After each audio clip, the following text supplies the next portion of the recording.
বাংলাদেশে মানুষ কত ভুয়া নিউজ বের করে, আসলে তার একটা প্রমাণ আজকে আপনাদেরকে বলছি।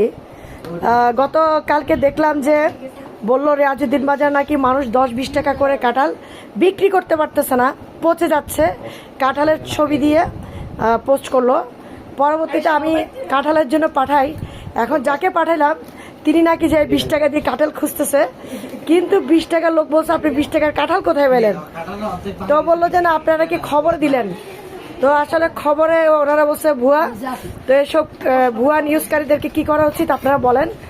আর তো সে যাক, এটা বলার পর নাকি 100 টাকা নিয়েছে এই কাঁঠালটা, খুব সুন্দর একটা কাঁঠাল।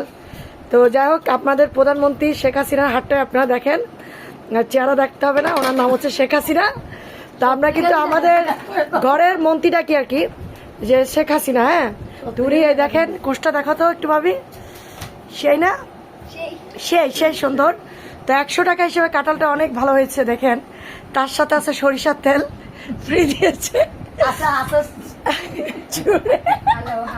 তো আমরা সবাই মিলে কাঁঠাল খাচ্ছি, সবাই আপনারা চলে আসেন।